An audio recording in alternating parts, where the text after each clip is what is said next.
Hi, I warmly welcome you. A few months ago, the Lincoln Navigator made its first appearance on my channel. Basically, and even though it was an older generation, I was wondering how it would be received. It was received fantastically, with lots of positive comments and lots of questions about the next generations. And so, one of the questions was actually a suggestion. Matthias wrote to me and proposed testing the next, you could say the fourth generation of the Lincoln Navigator, which, as he pointed out, no one has tested yet on Polish YouTube. So let's fill that gap. I warmly invite you.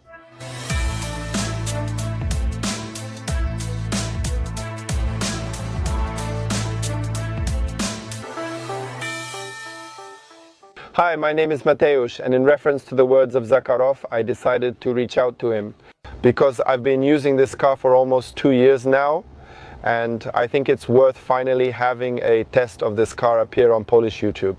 This is a car imported from the United States, of course, from 2022. It's powered by a 3.5-liter bi-turbo gasoline engine with 440 horsepower, incredible driving dynamics, automatic transmission mileage. Currently we have 12,500 kilometers on it, of which I did about 6,500. I was looking for a big family SUV, and I came across it, you could say by accident, while watching the series The Lincoln Lawyer, which I'm sure we all know. I fell in love with this vehicle there, found it at an auction in the States, and an external company imported it for me. It took about 2 months.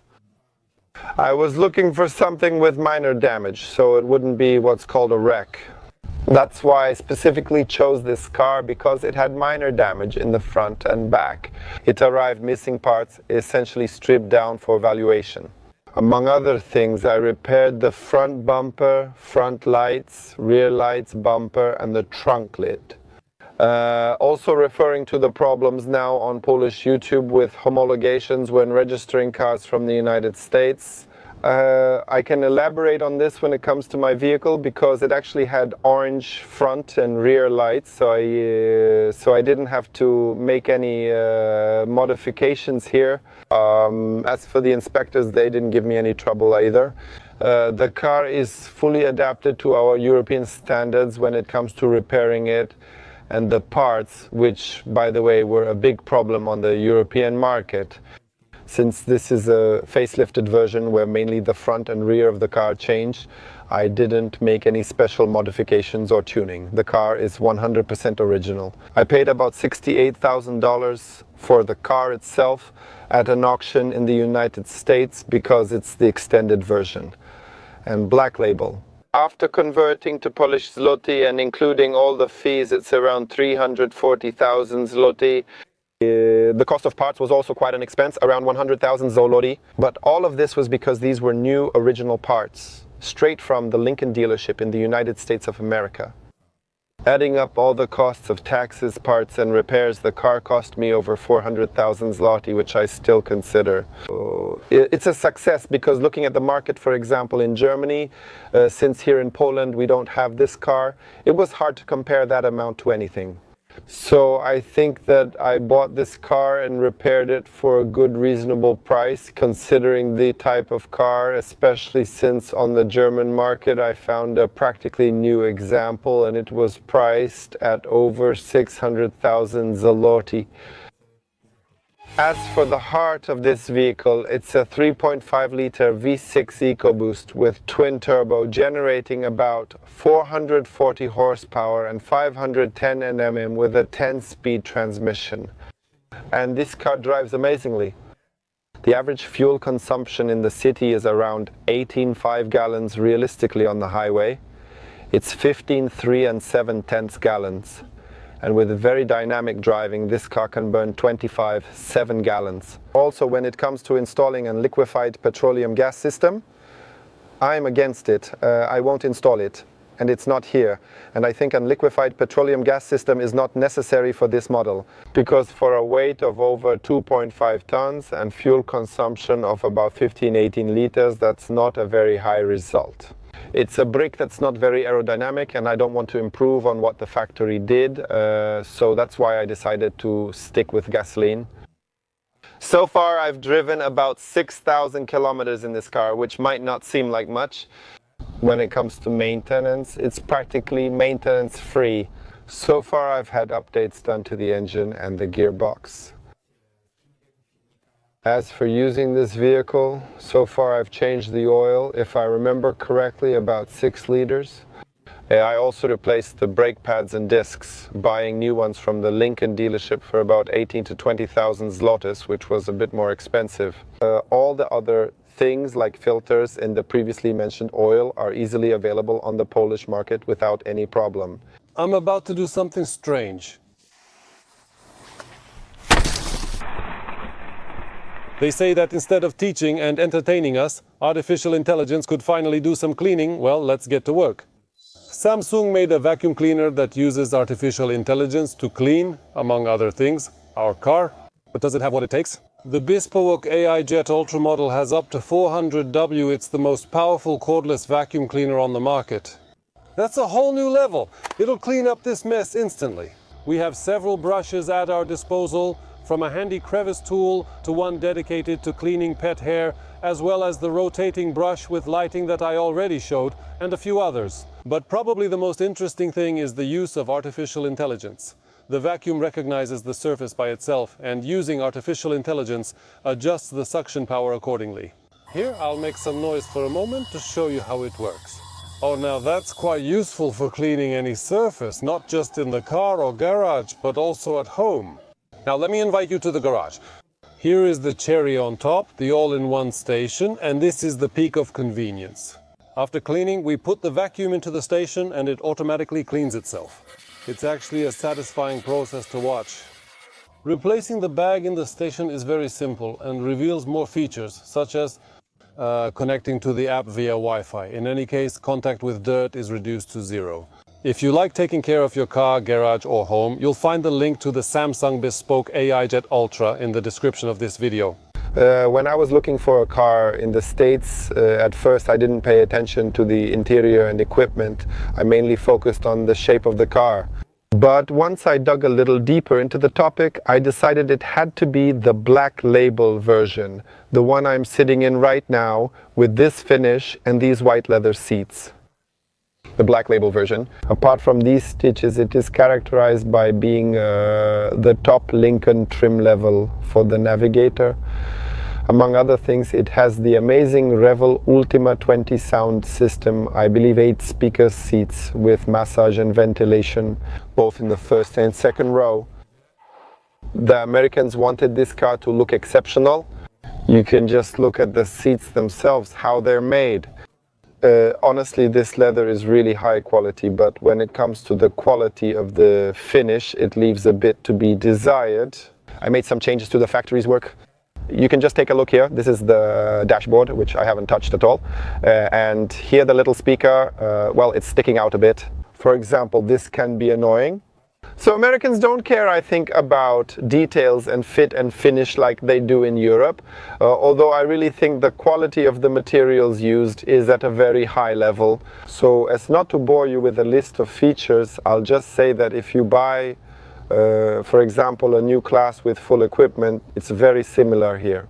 Time for the 2-meter guy test, and I'll say this, let's maybe start with the seats again, because these seats are very unusual. Notice that, as usual, the backrest consists of just one continuous side section. Here we have a lower part and an upper part, and these two parts, from what I can see, can be adjusted independently of each other. Or also the entire shape. So the seats can be changed here, and by the way, the buttons are not in the case of O. Mateusz mentioned that Mercedes offers incredible adjustment options. This is a full seat, like in Formula 1. If someone were to make a custom seat exactly for your backside, you could probably achieve the same effect here. Amazing! Regarding the steering wheel, I stood up easily. This is the highest and most extended position above the head. Surprisingly, for such a big car, where I've already lowered the seat all the way, I have just enough room so I don't hit the headliner. Space is limited and the steering wheel is huge, fitting the car's size. Here, for example, the frame around the center console comes in, and the whole front of the console creaks.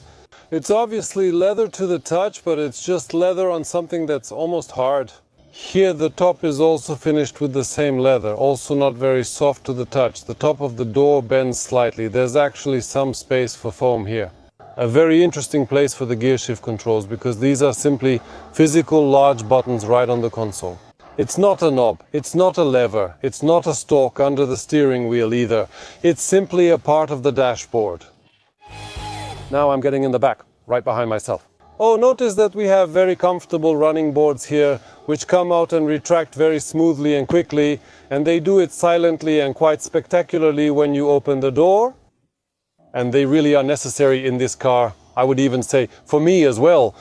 So behind the driver's seat I still have plenty of space in terms of width. These are also captain's chairs, so it's not a regular seat, right? So we have quite a lot of space here, also for the elbows. We have air vents also up here on the headliner, but we don't have vents on the B-pillar, nor do we have any in the center. We have quite a lot of different gadgets for charging phones, pockets, 3-tiered door pockets, just like in a big SUV, screens in front of us, as you can see, headphones, entertainment, and so on. Comfortable armrest. Basically, it's a great place to be, but they really went overboard with these air vents. And now, if you're asking how much space there is in the back, well, let's take a seat in the third row. Here, the opening left after tilting the seat in the second row is more than enough and comparable to the doors in many regular cars. So we get in without any problem, move the seat back to its place, try to lock it over our knees. Unfortunately, it doesn't lock. Now it does. And just look at what happens. This nearly 6-meter long American giant has wasted so many centimeters of space on the thickness of the seats that literally just a few centimeters are missing. So that I could say here in the third row, man, this is a ride where all 3 rows are really available for people who are 2 meters tall without any limitations. Unfortunately, there's a bit of space missing, but I have to say that even here in the third row, someone thought about making the backrest angle adjustment electric. That's impressive, but besides that, what else?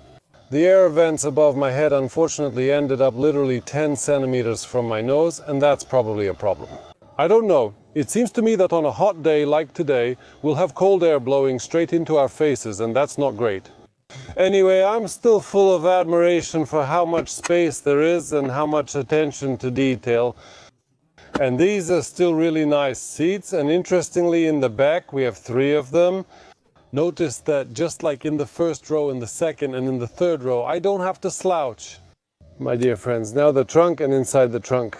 What impresses me the most is how much space remains after actually unfolding all 3 rows of seats. Because usually, of course, they sell us cars with 3 rows of seats. But in reality, when we put, for example, 6 or even 7 people inside, there's actually still space left in the back. Actually, it's only for 2, unless we don't use those seats in the back, then we have space for 7, but then those 7 can't actually be inside. And that's how it is, but not in this car, because here we have the 3L button and now 3R. Now here, just by looking at it, I'd guess it's about 600 liters because there's no cover here, so we can just estimate it by eye. Underneath, we'll also find some extra compartments. Look here, they're plastic, maybe not too deep, but they're there nonetheless. This car not only looks good, but it also lets you comfortably transport a whole big family from point A to point B. The first thing I notice in this car after sitting down is how much of the hood I can see in front of me. It's incredible. Just a hectare of metal ahead. All right, that's where the car ends. The second thing that catches my attention is the completely European size of the mirrors. I thought that for such a huge American giant, 6 meters long, the mirrors would also be big and chunky. But these are actually like the ones on a recreational activity vehicle. 4. Yes, but they're just right. Honestly, I have to say that visibility really isn't limited by their size. Right after the first maneuver, I can already see that. That's the first thing you really need to pay attention to when thinking about buying a car like this. It's not the length at all, it's the width. Because I just tried to fit into a gate and I noticed that this car is wide. That's how it is in a parking lot. Yeah, in a parking lot, I really do have a bit of a problem in standard spaces because it's a bit wider, over 2 meters if I remember correctly. Like a truck. Like a truck, a small one, right? But when it comes to length, I don't have a problem with that because it has a pretty big overhang behind the rear wheel and I can always drive up onto the sidewalk somewhere. From the very beginning, I had Bavarians, all European, just standard BMWs. But at some point I decided I wanted something non-standard, different with a big engine. And that's why I ended up here. The first time I got a Dodge Challenger, I just fell in love with that American, different kind of automotive world. It's got size, it's got an engine. After the Challenger came the Lincoln, simply because my family got bigger. And yeah, it would be hard to fit 2 child seats in the Challenger. Okay, but the Challenger was a V8? The Challenger was a naturally aspirated V8 and the V8 here. Even though the V6 is twin turbo, it probably makes this car drive, probably surprises just as much. So maybe, thanks for watching. It drives like any heavy car, meaning it doesn't lack power, but that power has so much work to do. But I've surprised more than one hot hatch at the lights. So maybe with changes in speed from 0 to, let's say, 50, it will be more impressive. Because yes, at higher speeds, when you step on the gas, does it take a while for this black label? That's actually an interesting story because it's not just a matter of good equipment, it's a whole separate line that in the States even got its own showrooms, right? Yes, besides the fact that it's just a bunch of different extras, they also have their own separate showrooms. Well, there's a difference of about $10,000–$15,000 compared to the slightly better equipped versions like Reserved. It's interesting that because of a 10,000 difference, someone comes up with the idea to sell it in a separate showroom because it's supposedly worth it. Not like that? Where's the difference on the outside? I think for an average Kowalski it's unnoticeable. And the black label only differs in terms of equipment, not for example the engine. Interesting. That you had to switch from such a Challenger to a much bigger car, but with fewer cylinders. But the power and torque, so to speak, made up for it. Have you ever come across a 4th generation car on the road? Not just the Facebook group where we share our observations, but I haven't actually seen one in person. Anyway, if you already have a car that's 6 meters long and over 2 meters wide, what will your next car be? A 7-meter camper or bus? Exactly, I was wondering about that too, but there aren't any such offers on United States auctions at the moment. Well, in terms of size, it still is. Yeah, because in America you could already call this car a wet dream, right? Because there's really nothing above that anymore. No, I don't think so now. That's why I'm aiming a bit lower now, literally lower, because it will most likely also be the fulfillment of my wildest dreams. So Dodge Viper. Oh, that's 4 times less. The Pancake is less practical by comparison. Still impractical, actually an absurd car. Oh, but the whole point is to have something to drive. It doesn't accelerate as impressively as I thought, but that might be because you just don't feel it. Yes, of course, there's a bit of that rumble missing here, and only at high revs does this V6 start to sound pretty nice. But even now, as I'm driving 50 kilometers per hour, I don't feel at all like I'm driving 50 kilometers per hour. The size does its job, exactly. That's the magic of a big car. It should drive great on the road since it's major Rostafossi, probably about 3.5 meters, and must handle amazingly. The car doesn't just drive, it simply glides. It's really that luxurious and that well soundproofed. Here, when it comes to the suspension, it's pneumatic. Not ouch. A wet dream of American SUVs with a V6 and no pneumatic suspension. Yes. That's exactly America. But well, how come? It's simple, the car is just on a frame. Regular suspension, okay. Maybe I should know it's not about air suspension, but I never really do. But the truth is, everyone expects a car like this to be that luxurious. So air suspension is a must. That doesn't change the fact that you said it glides, so if it glides, it doesn't need air suspension. Despite the very large 22-inch rims, I know. I don't know.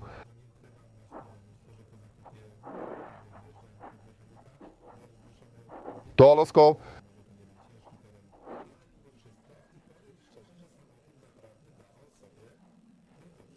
from my point of view, and I've been driving this car for 4 minutes now, so I'll speak as an expert. This is that category of big cars that just by their sheer mass and size give you that amazing comfort of looking down on everyone else. Both physically and in a sense of, well, you have to hurry, but I don't, but... That's how it is, you're right. A person sitting a bit higher up like this feels better, more dignified. You have to switch to the storyteller, whether you want to or not. That's why I prefer something calmer for this. Do you want to look at it from the other side? Now I want someone to just look down at me. But with envy? A healthy kind. And yes. Alright, let's do the moose test then. I just have to remember, these are kilometers per hour, not miles. That's important information, and we've got 50 here. An empty street and...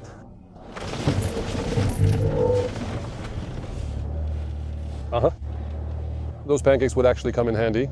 Those tires, when faced with the mass of this car, were squealing and struggling, and honestly they didn't reflect what I think the steering system did very fairly. I wondered how it would act, but it showed no resistance. The steering wheel very willingly turned the wheels to the left. I could feel that they turned sharply to the left. He really wanted to, but the tires wouldn't let him, because they bent and slid straight ahead for a while, even though the wheels were turned. Honestly, nothing was happening inside. We probably just calmly avoided some pothole. And that's it. 2 years, okay, you didn't drive much. 6,000, that's, let's say, not a big mileage, but it was probably bought more for recreation. The plans were a bit different, that I would drive more, but life has always proved otherwise over these 2 years. Just the time alone means you've gotten to know this car better. A wise choice, a great buy. A very successful purchase, both in terms of fulfilling dreams, but also a successful purchase in terms of quality, in terms of how this car actually drives. I won't hide it, I was a bit afraid of those numbers, those figures when it comes to length and width, but honestly it doesn't rule out this car. To sum up, I'm really very satisfied with this purchase. I would repeat it. Time for Viper. But it's time for Viper, time for something different. Thank you for presenting the car, a very interesting car. I'm glad that even such exotic cars are driving around Poland thanks to enthusiasts like you. Thank you, dear viewers, for watching this episode. Remember to subscribe and see you in the next videos. Bye, thanks, bye.